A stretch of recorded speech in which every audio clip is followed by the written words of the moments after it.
I'm also going to take the fact that I'm not going to let anyone else's yuck ruin my yum. I love it. Yes. You're listening to The Higher Ed Marketer, the podcast for marketing professionals in higher education. Join us every week as we talk to the industry's greatest minds in student recruitment, donor relations, marketing trends, new technologies, and much more. If you're looking for conversations centered around where marketing in higher ed is going, this podcast is for you. Let's get into the show.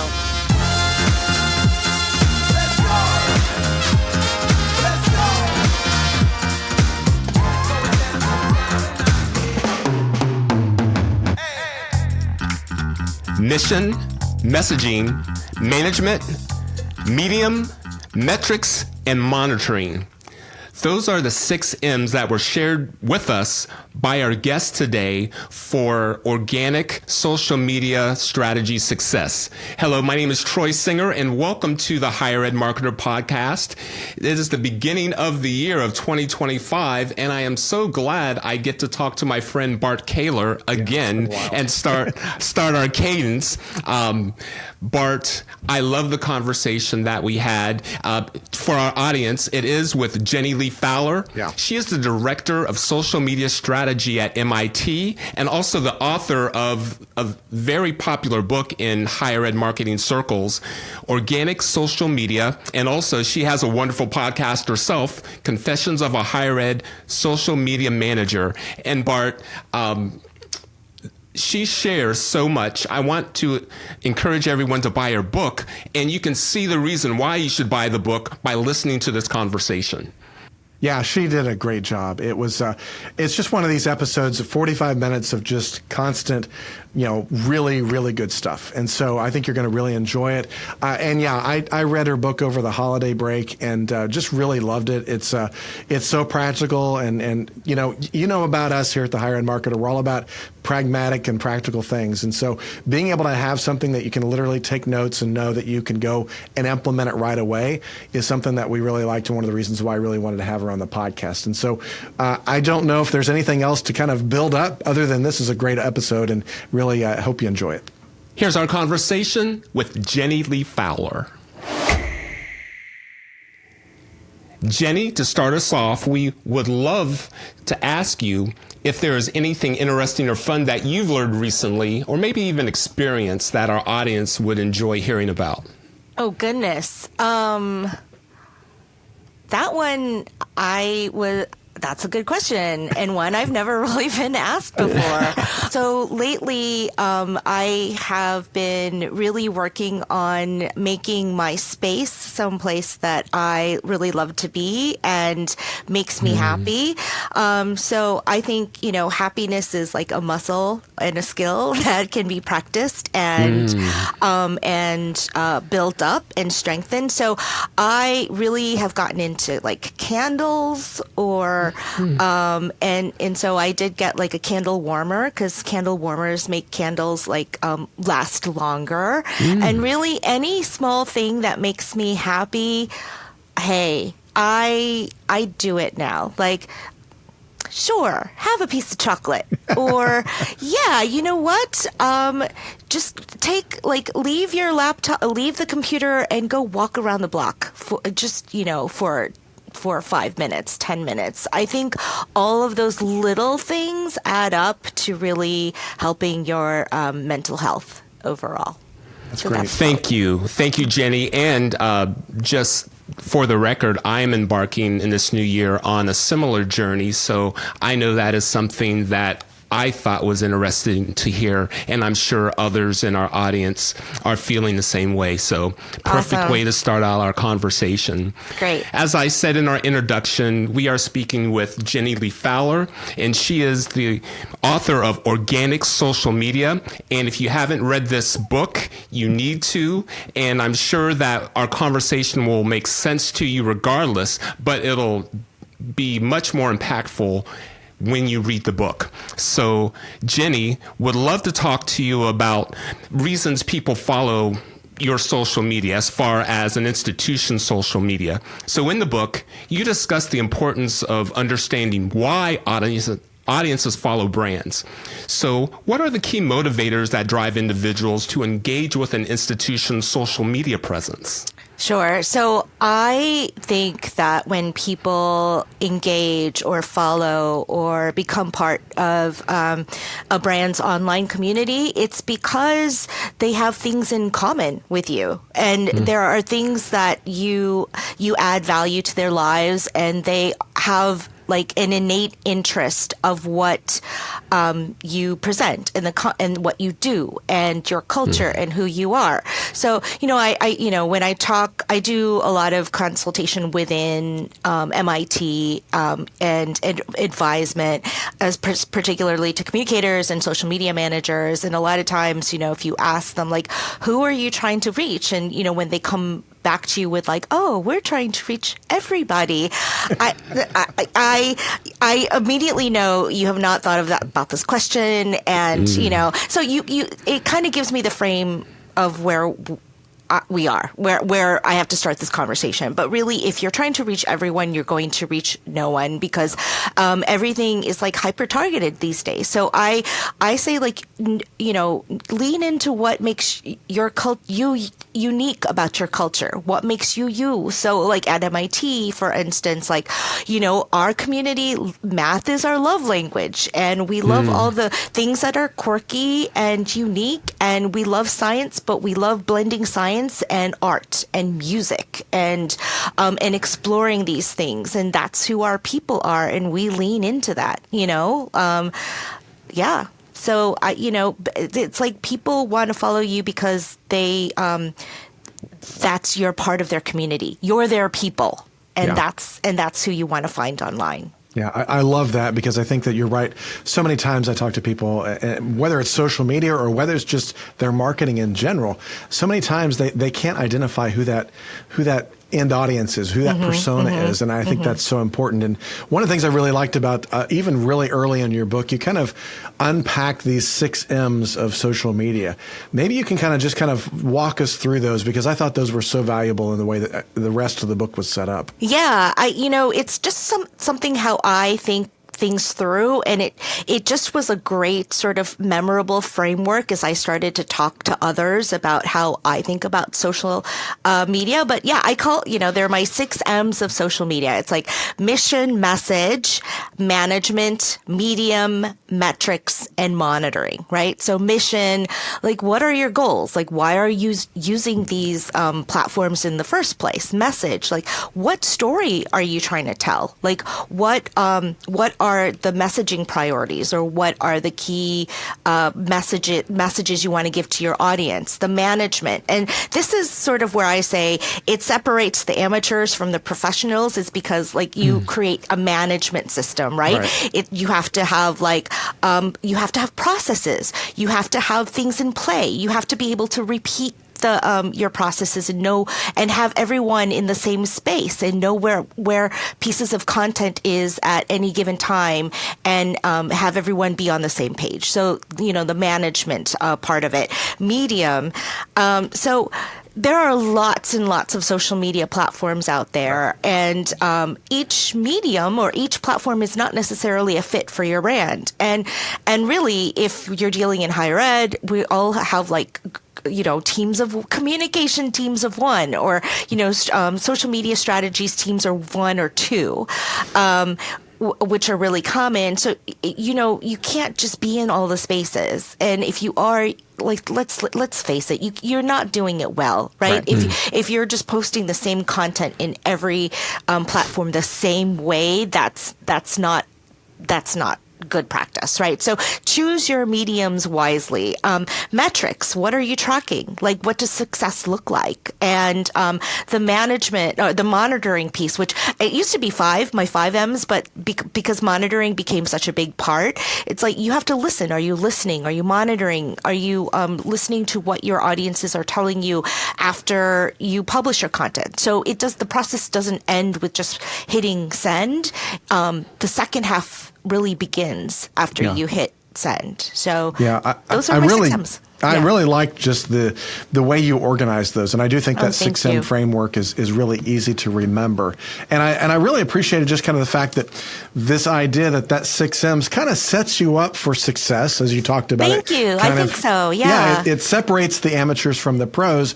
But I also wonder, kind of like, as you follow those through, as you become a professional in social media, how do you recommend that institutions, especially colleges and universities, that's what we're talking about here, build that trust and credibility with their followers? Because, I mean, certainly somebody can sit down and start following this framework, but I think there's a little bit of something extra that kind of builds that trust and credibility. So maybe talk about that for a moment. Right. I think that, this is where you just have to know and be honest with, like, what your culture represents, who it attracts, what you are.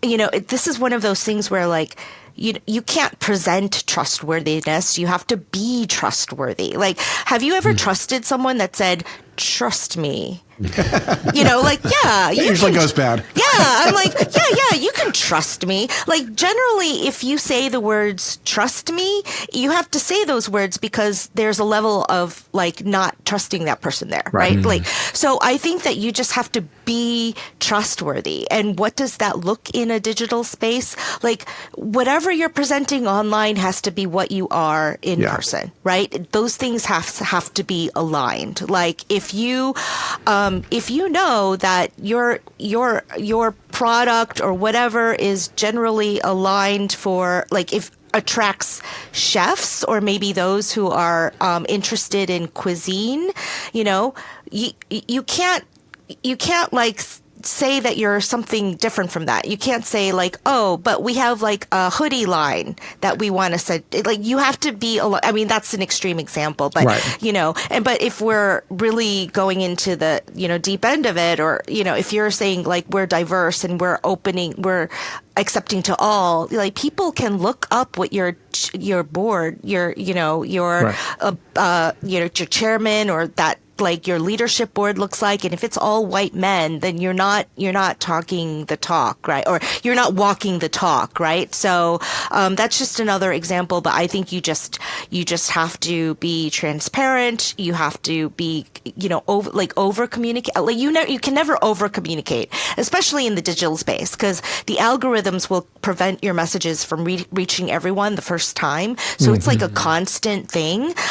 So I just think that you just have to be authentic to what you are, because like what we are, what authentic means to us is different probably than to what authentic might mean to another higher ed institution. And I'm not saying one is better or worse. I'm just saying it might be different. Right. So like, I know, I've listened to some panels where people are like, oh, we've been talking about authenticity and being authentic for years. And well, what is that? And oh man, I was like, I wanted to be like, if you do not, in this day and age, if you do not know, or if you cannot define what authentic means to you and your community, then, that's step one, right? We're in trouble. Yeah. Well, and I think that I want to go back to what you said kind of starting off this, is that understanding the why and understanding who your audience is. I mean, it's not everybody, it's somebody. Exactly. And what I'm hearing you say is that even within an institution, and this is one thing I really appreciate about it in the book, because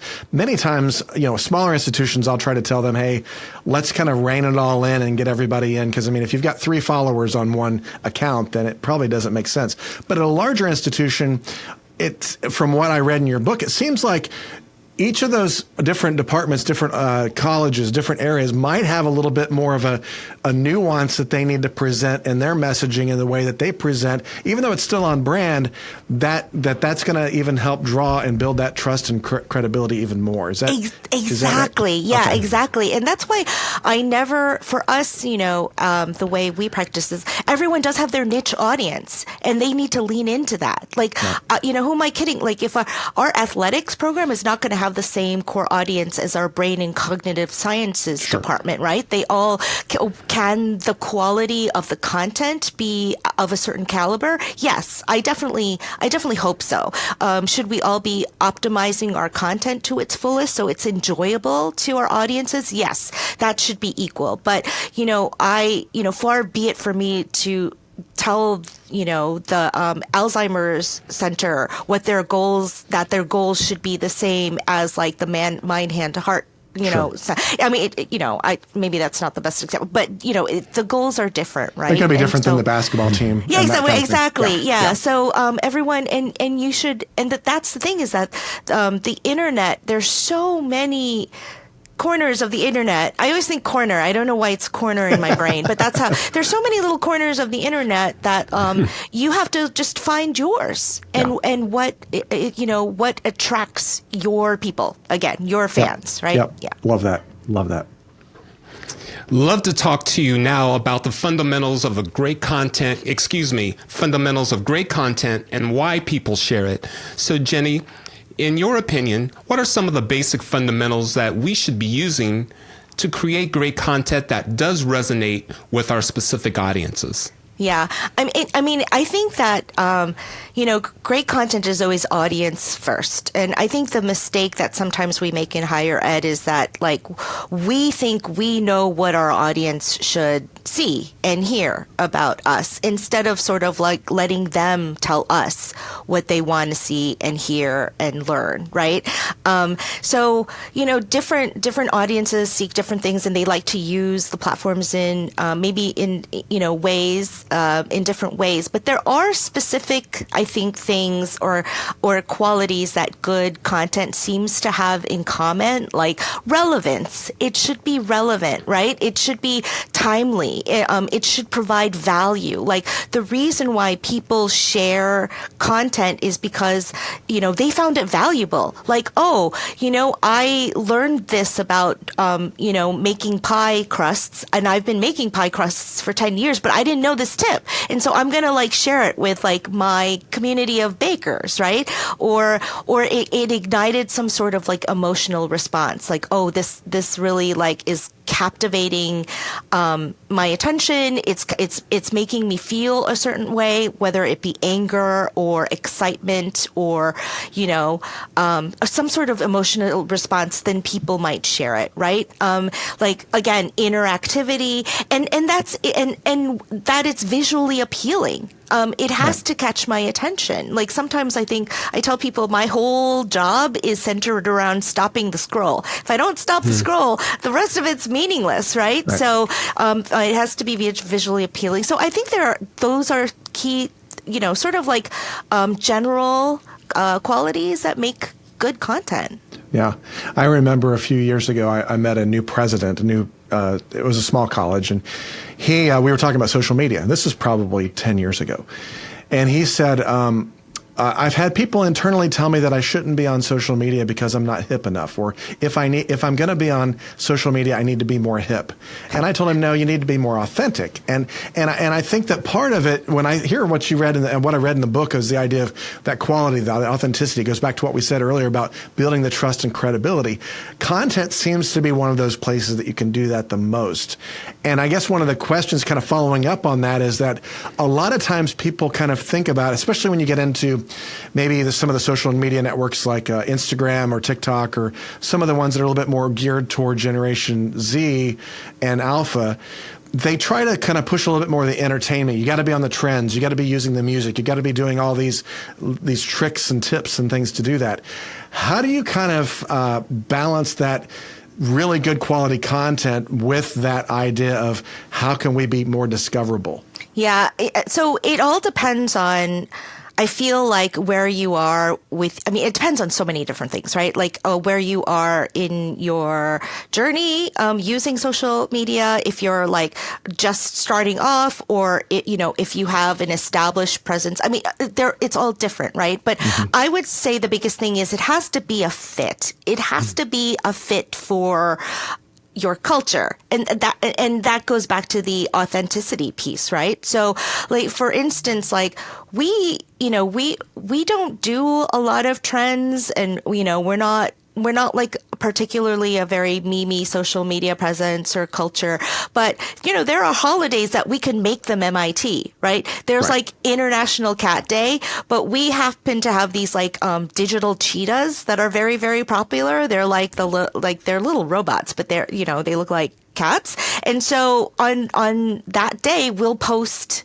about our digital cheetahs, okay. right? Yeah. And so it has to be a natural fit. Like if you're really, really working hard to be like, oh, how do I post something on like National Yo-Yo Day? If it doesn't make any sense, then it's not going to resonate, you know? The force fit isn't going to work. Right, exactly. You're trying to put like a square peg in a round hole. It's So I think that you just go about posting what you normally do, but then if there's this trend or this piece or it's a fun like social media holiday where you're like, oh my gosh, like this is like so obvious, and when you do it, like your audiences love it because you made it a part of your culture and it resonates. So I think that it's not forcing it. Don't force it. It's like being voluntold to do something, right? Mm-hmm. Like it's not it's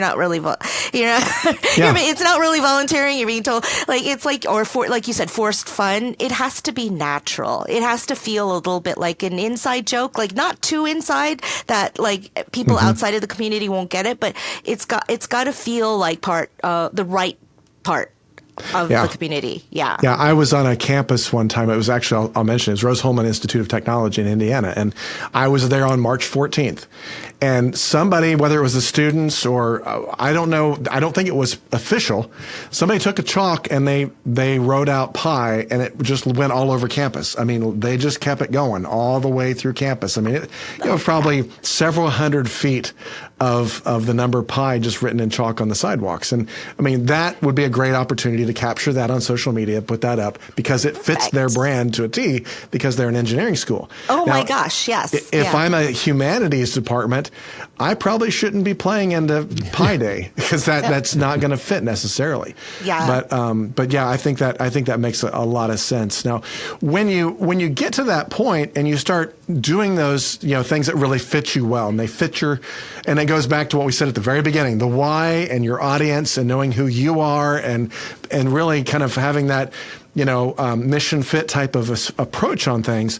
I think that's really good. But I think that sometimes those things that when they fit really well, so for you guys, Pi Day would be a good example. That would be one that really works well. Oh, it's like huge on our campus, yeah. And I'm sure that gets shared a lot. So talk a little bit about what are those fundamentals that people get shared, because people always want to see engagement. They want to make sure that everything's getting shared on social media. Sometimes they try to force it by doing those things that, oh, everybody else is doing Pi Day, we ought to do that because people will share it, and it falls flat.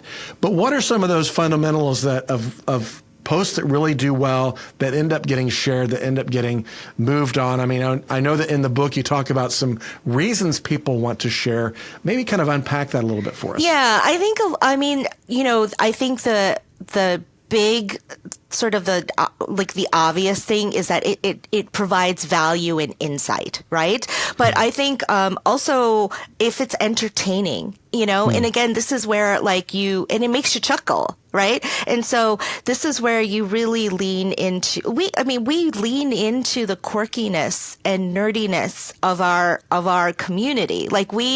It's not an insult to us. We know it, and we love it, right? And so anytime you can kind of, showcase that or really play that up. Again, I said numbers are our love language, right. And it doesn't have to be super, like you said, the pie on the chalk, that's something that just comes up organically, and you just have to recognize that will work on your campus. I remember having a conversation. It literally was a conversation with someone, a colleague, and she happened to be it was March. It was a date, and she was like, "Do you know today's the 20th day of the 20th week of the 20th century of the?" It was all these. Maybe it was 21. It's 21st. It was the 21st, 21, 21, and we counted to make sure. But all I did was post, enjoy this 21st day of the 21st week of the 21st, all that. It was just a written,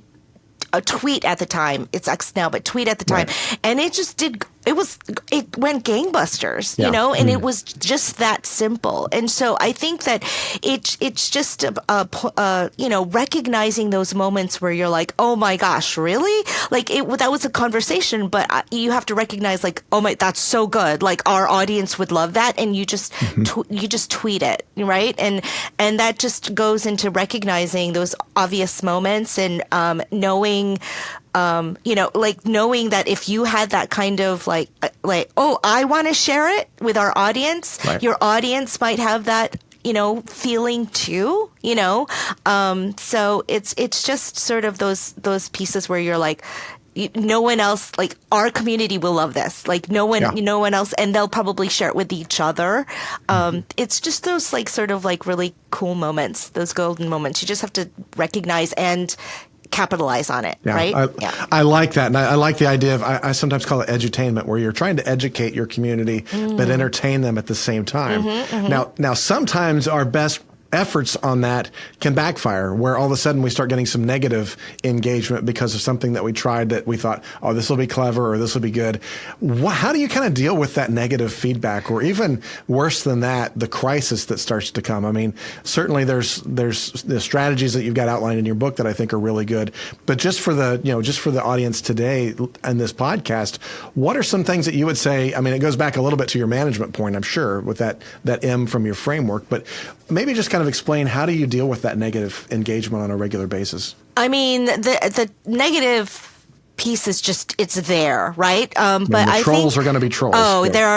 they're gonna be there, and they're gonna be constant. But I think one way we try to guard against that is like, if I have this idea, I don't like keep it to myself. Like I ask a lot of different people. Like if you're, Troy, I might ask you, and then Bart, I might ask you, and then, Troy might say something about like, well, have you thought of this angle to it? Or, or Bart might say, this is this holiday, so maybe it's not the best time to, like, there's all these things that you might not see. And like, even when, if we want to do a post that has to do with someone in particular, or wish someone happy birthday, we always like Google them to see if they've been in the news in a negative way lately. Like it's like always. And I only do that now because I've been bitten by it in the past, right? So I think you kind of do your due diligence in quickly, like, you don't want to take too long because the timeliness factor is really important, but you're like, I have this idea, am I missing anything? Is there anything that might be, like I might, can you avoid me from stepping in it? Like, am I about to step in it, in any way? And so I think like getting up, asking people, I always ask someone that is different from you, that isn't a different person, that looks different from you, and ask so like that's like sort of the proactive side. And I would say in the reactive side, like there's gonna be, if there's so many shares and like 3 negative comments, like just please ignore them. Don't, like, I think I've said, don't let anyone's yuck ruin your yum. You know what I mean? Like there's nothing that's perfect. Have you ever, like, there are people that, I know throughout my life there are people that did not like me. It's not like people like 100% like me all the time, and I get that. Like there's no 100% anything, right?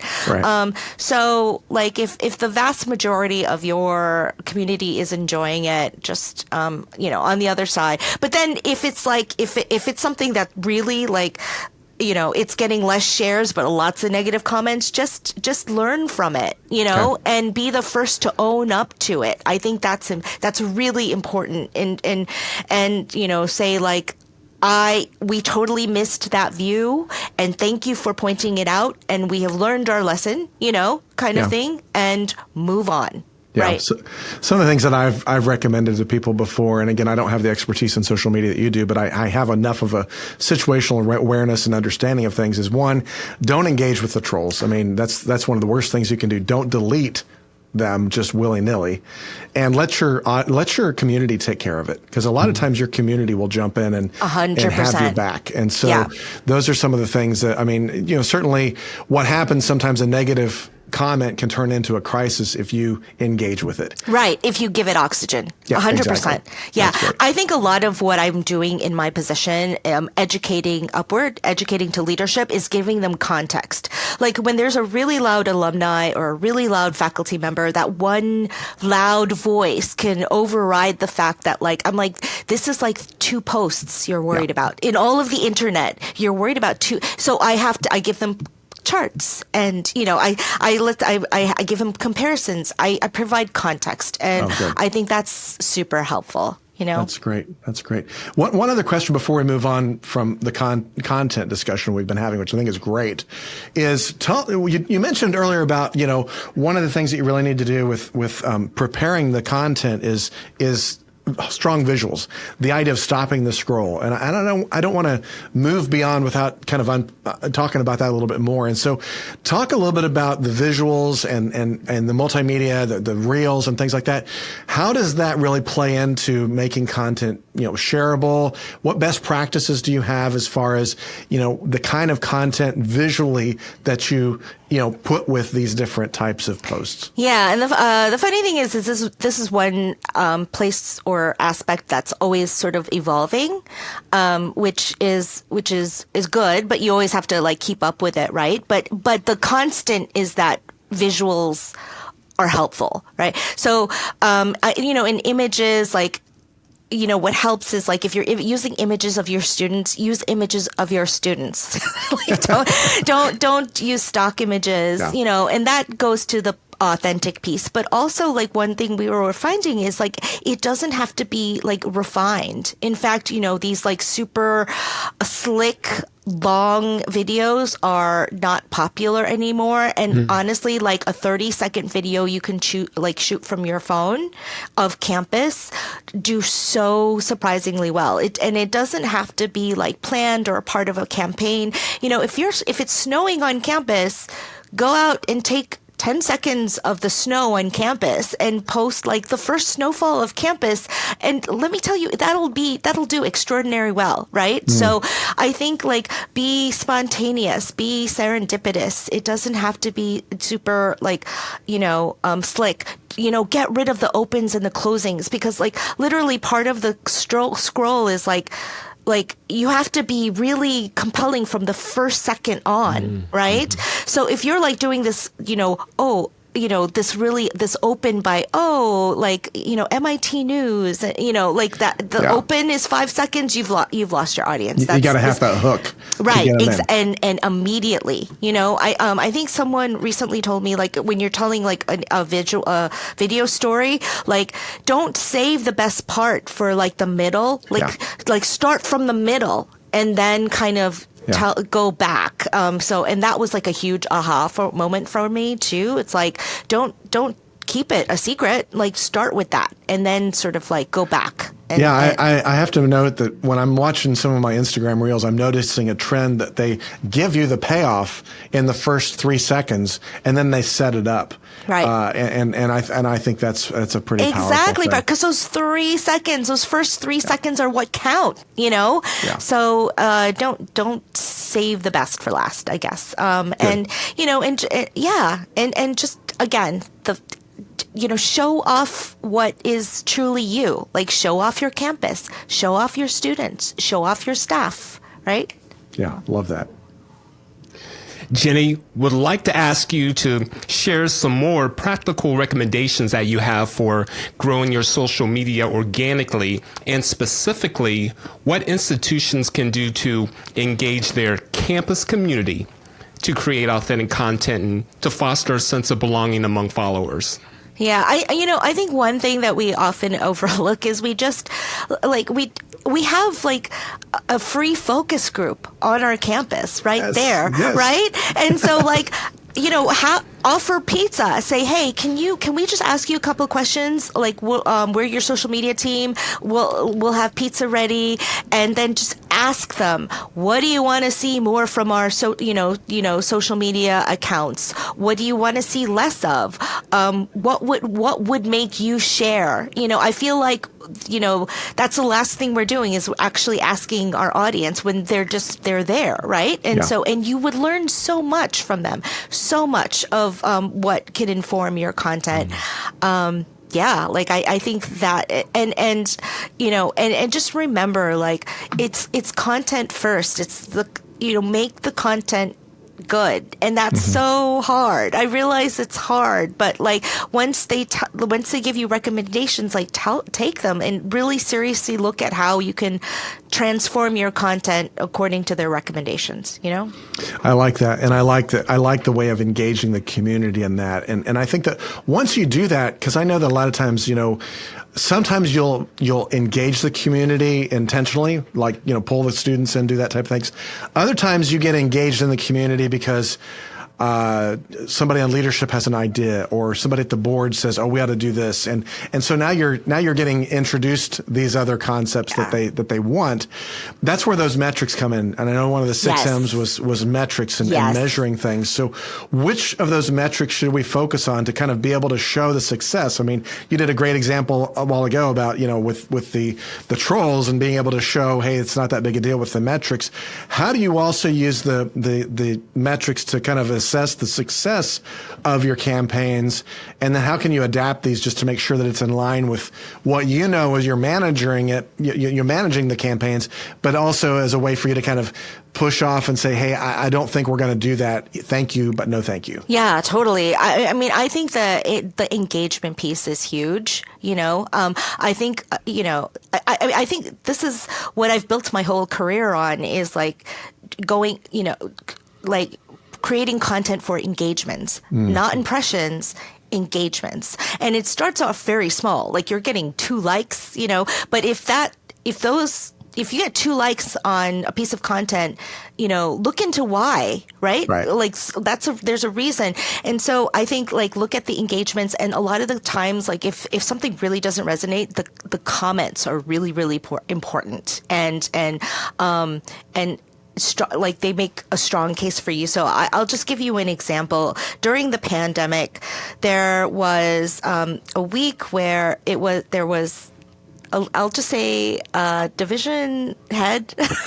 there was an important person that had this great idea, and they were just like, let's do a week before finals, or let's just offer a lot of activities that are good for like mental health, and like goat yoga, have it available to everyone. We'll have people like come to these like events that are spread throughout the day, and so we were like everyone was like, oh, great idea, all in, and let's really, really pump it up on social. So when we started to, we immediately got negative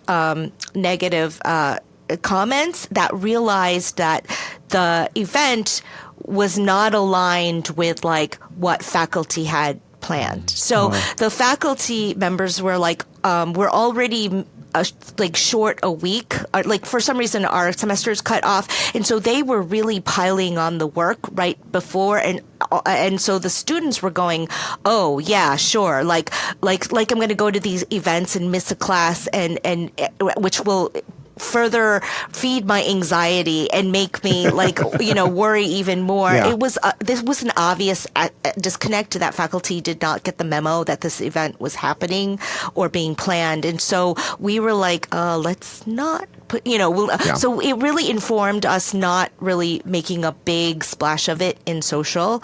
So if you're going to be tone deaf, you're going to find out about it. People are going to let you know. Yeah. That's good. And so when we talk about that engagement being kind of one of those key metrics that you pay attention to, what are some practical steps that we can kind of encourage, kind of as we end this up, that institutions can take to sustain that long-term engagement? That's kind of the gold standard, is keeping people engaged, keeping them liking, keeping them commenting in a positive way, sharing. What are some just final tips that you might be able to suggest to kind of sustain that? Yeah, I mean, I think it's a constant process. I call it doing a little bit of digital detective work, like say there is a post that did really, really well, and then like peel back the layers and like, why did this do really well? Or sometimes you'll find that, oh, it got like shared on Reddit, but why did it get shared on Reddit? Oh, this Reddit community really likes this topic and content. So do more on that topic and that content. Or, one thing that I've really explored a lot more of lately is like sort of, thought partnering with generative AI and say, I'm the Massachusetts Institute of Technology social media presence. What audiences are we not reaching right now? How do you help me reach those audiences and engage with audiences? Like, what am I missing? What am I not doing? So I think it's constant, do more of what works. Like I said, like in that you might get 2 likes. 2 likes will turn into 4 likes. I've seen this happen every time. I know it seems small, but those 4 likes will eventually like turn into 25 likes, as you incrementally do more of that kind of content and seek opportunities. Like, what are other higher ed schools doing that we're not doing, that they're succeeding at, So I think that will create constant engagement and really get you to reach a broader audience that you can maybe pull in as your community as well. It sounds like it's that intentional consistency of just keeping it going. That's great. Yeah. Perfect. Jenny, as we close out, we always ask our guests to share one final piece of advice or an insight that you could leave our audience with to help them take action today on as it relates to social media. Good question. And it's always nerve-wracking to be like, oh, what's the one thing that you can give to people? But I think right now I would say I think, there are best practices and there are things that other people do that you feel like you have to do. I would say there are some solid foundational best practices that exist for a reason, but other than that, like you do you. Right? Mm-hmm. And don't let the critics tell you differently. Like by doing what fits for your culture, you are going to find your fans. You are going to attract your people. So look, just tune out the trolls, right? And if you have leadership that is constantly trying to take you in another direction, use data and use examples and anecdata to show why you're doing what you're doing and to prove why your strategy is working. So just stay in your lane, lean into your culture and, do what is working for you and feels right for you. Love that. That's great. Thank you. And that answer felt right. However, I'm also going to take the fact that I'm not going to let anyone else's yuck ruin my yum. Yay! I love it. Yes. Everyone, we've been talking to Jenny Lee Fowler. She is the Director of Social Media Strategy at MIT and the author of Organic Social Media. And she is also the host of another wonderful podcast, and I want to make sure I get this out there, Confessions of a Higher Ed Social Media Manager. That's right. Jenny, if someone, based on this conversation, would like to connect with you, what is the best way for them to do so? Well, I'm a social media director, so I am in all the spaces. If you just look up Jenny Lee Fowler, you'll find me. But I would say that I'm the most active on LinkedIn, X, Blue Sky, and Instagram. And I really do try to offer different content in each platform. So depending on which side of me or what you want to hear from me, you might want to choose where you want to follow me. Perfect. Thank you very much. We really enjoyed this conversation. I think it's going to benefit a lot of institutions. Oh, yeah. Bart, Troy, it's been my pleasure. Thank you so much. Thank you. Bart, do you have any final thoughts you would like to share before we close our episode? Yeah, I just want to thank Jenny once again. And I just want to kind of point out a few things that kind of rose to the top as we were having this conversation. I love the 6M framework. That's something that I think that, it's in the first 10 pages of the book. And so definitely pick up the book and read that. And then you're going to get a whole lot of really good stuff after that. I mean, I've got a notebook here of probably 6 or 7 pages of notes that I took on the book. And so just a really great practical book. And I love the conversation we had about content. And that's one of the things I really took away from the book is not only was it all about social media, which is going to up your game on social media, but it's going to up your game on content. Because I think a lot of the things that Jenny talks about regarding content on social media is content everywhere. And so thinking about the reasons that people want to, read the content, they want to consume the content, the kind of content they want, I think that applies to a lot of different things in higher education. So definitely take a look at that book. And I really love the comment that Jenny made about the focus groups. You've got built-in focus groups, not only for social media, but for all of the marketing that you do at your institution. And so make sure that you do spend that time. I mean, so many times we get caught up in the trap that, boy, I'd like to do more research, but I don't have it in my budget. You got budget for pizza, so grab some students out of the cafeteria and get pizza for them and have them just get together for an hour. I know Mary Barr talked about that on one of our very first episodes that she was on with Ball State. How every orientation she would grab students, after one of the orientation evenings, have pizza with them and say, "Why did you end up choosing our school?" And she said that was the best research she did all year. And so that's the kind of stuff that I think is really practical, pragmatic things that can kind of come out of these episodes. And so the other thing I really liked was just this idea that social media is not a thing that you can set it and forget it. There is a lot of extra work and a lot of reasons that you need to be paying attention. If social media is one of your many hats that you wear, make an argument that you need to have somebody in that seat, because really this is going to be one of the key areas for you to be able to be discovered. And as we go into the enrollment cliff and the search cliff and all the other cliffs that are coming up, you've got to have as many things on your side as possible, and a really strong social media presence that works is going to be important. And so, again, really appreciate Jenny you coming on and just really giving us so much good wisdom today. So thank you again. Bart, well said. Thank you so much. And to our listeners, thank you for listening to the Higher Ed Marketer Podcast. And if you enjoyed this episode, please subscribe to the show, leave us a review, and share it with your colleagues in higher ed. And don't forget to follow us on LinkedIn at the Higher Ed Marketer for more updates and insights and the things that Bart and I are doing.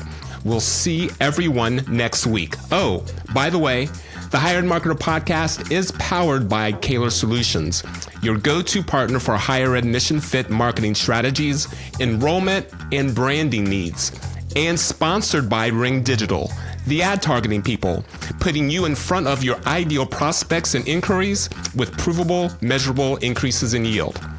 Again, until next time, wishing everyone happiness and success in higher ed.